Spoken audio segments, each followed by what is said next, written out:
Hey guys, and welcome back. This is our fourth video in our Rust programming tutorial series, and today we'll be looking at arrays in Rust.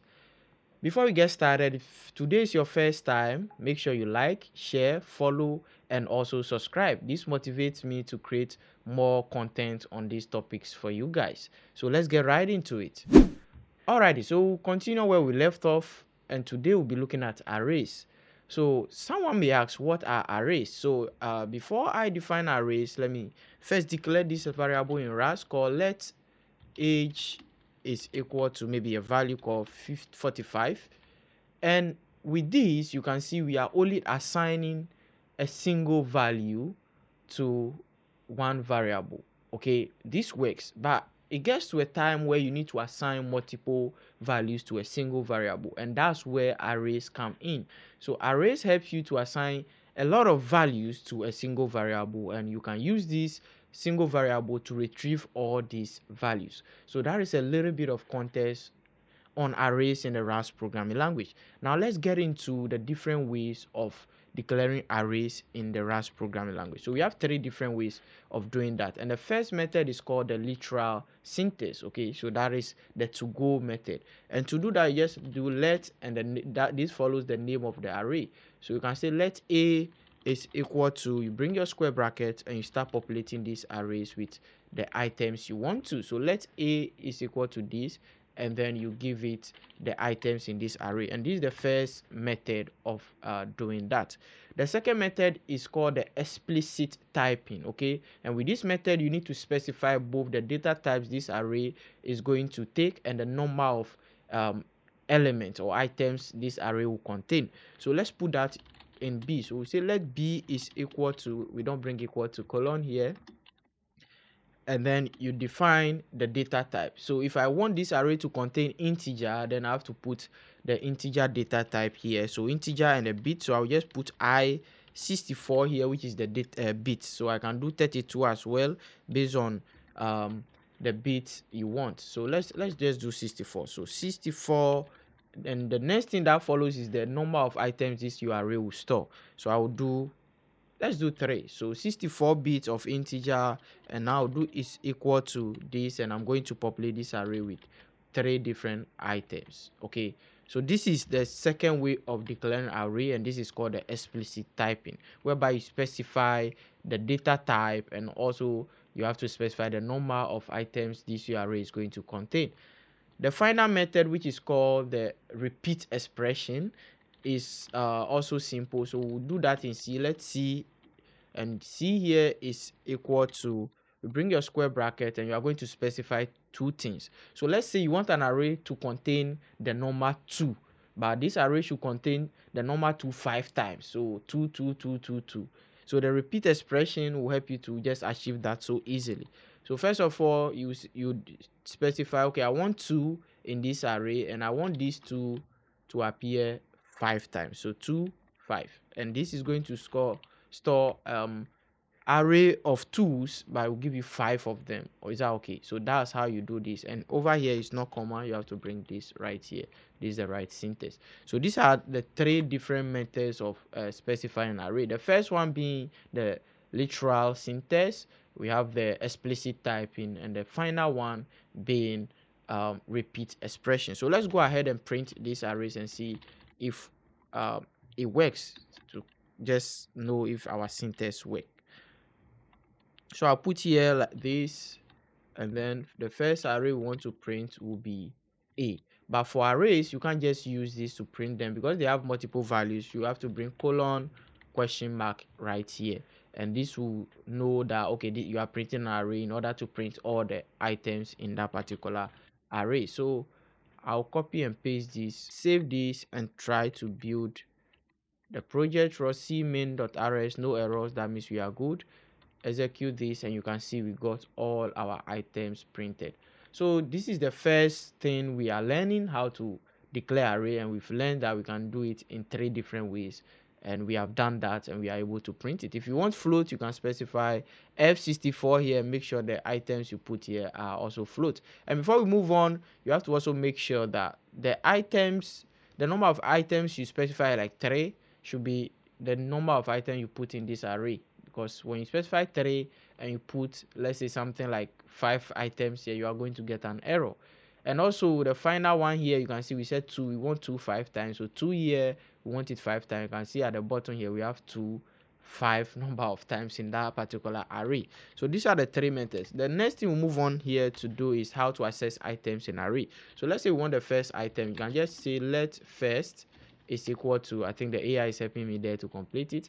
Let first is equal to a, then inside the square bracket 0. So arrays in RAS also work with 0 indexing. So we can just say let a inside here 0, and we are going to get the first thing. We can do for the second, let second, then use 1, and we can be able to go ahead and print both the first and the second items in array. So let's go ahead, print this, save this, and I'm going to just build this project right here and run it and see if we will get the first and second item. So, and you can see we got the first element is 3, second element is 4, and if you look at the array A, first is 3, second is 4. So that's how you can access all the items in an array. Now move on to iterating over arrays. Some will say looping through the items in an array. All are correct. So let's go. So we have different ways of doing it. So I'll teach you 3 different ways of doing it.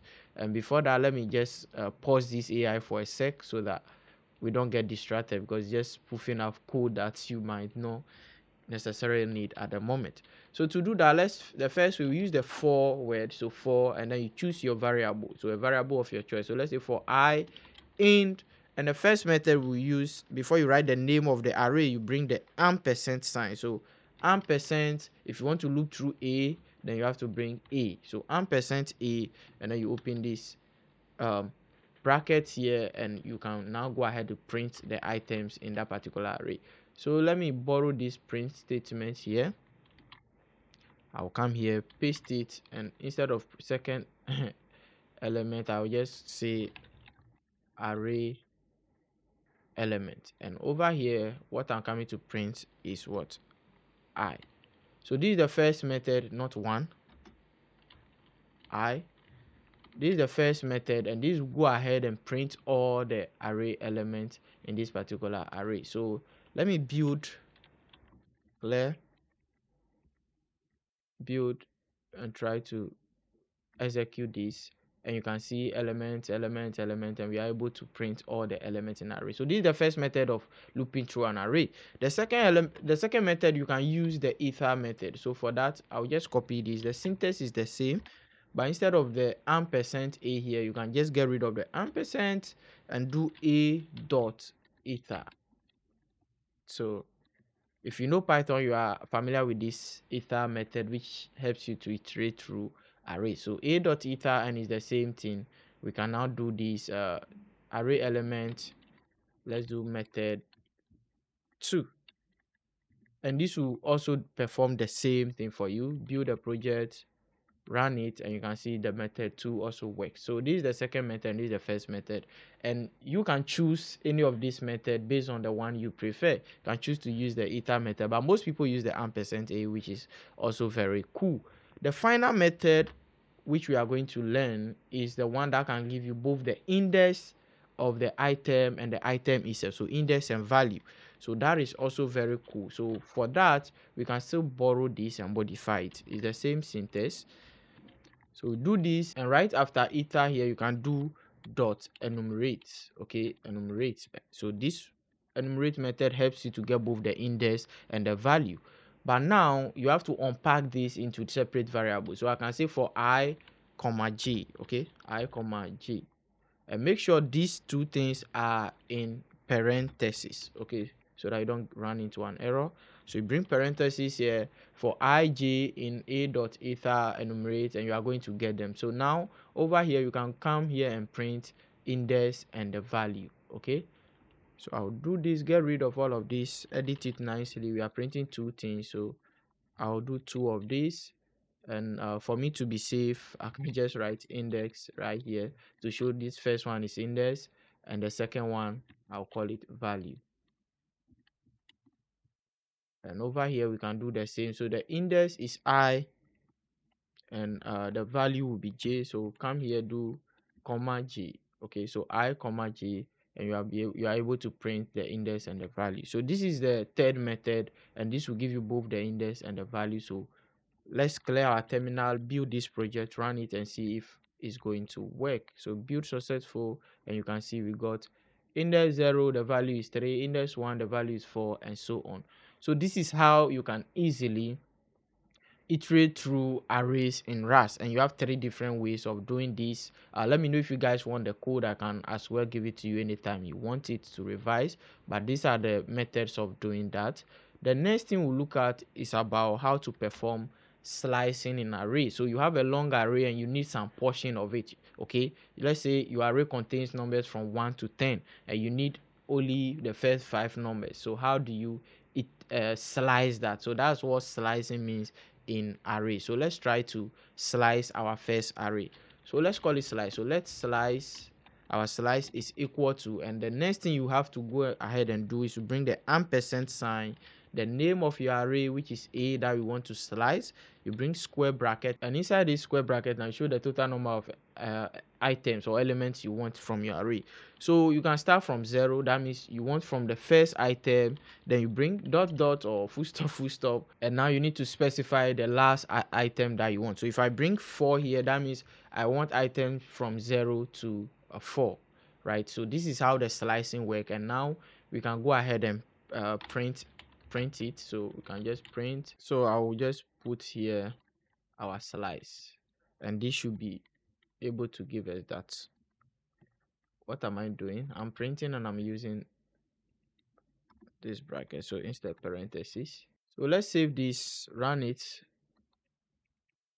and so this is our slice. We got 3, 4, 5, and 6. So we specify from 0 to 4, and if you look at here, you can see, so this is 0, 1, 2, 3, 4, but it will give us up to 6 because it's minus 1.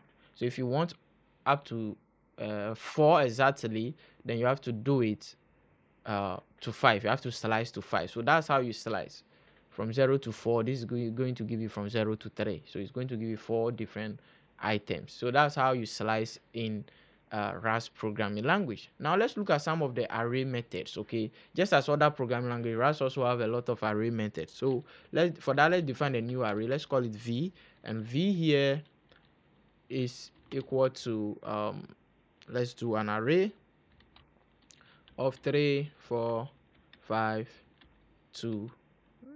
Let's keep it like this. Okay, let's keep it like this. So the first method we want to get is the length. Okay, so to get the length of this array, you just do, so length of the array, just do v.length, and this is going to give you the length method. There are a lot of methods, but I'll just teach few. Most of them you can just learn on your own, because for methods they are nothing. Now let's do sorting. So let's call it sort. To sort, we can just do v.sort, right? v.sort like this, and we can just print it, and this is going to sort the array. So it's going to rearrange them from ascending order. So 1 will be first, 2 will be second, and so on.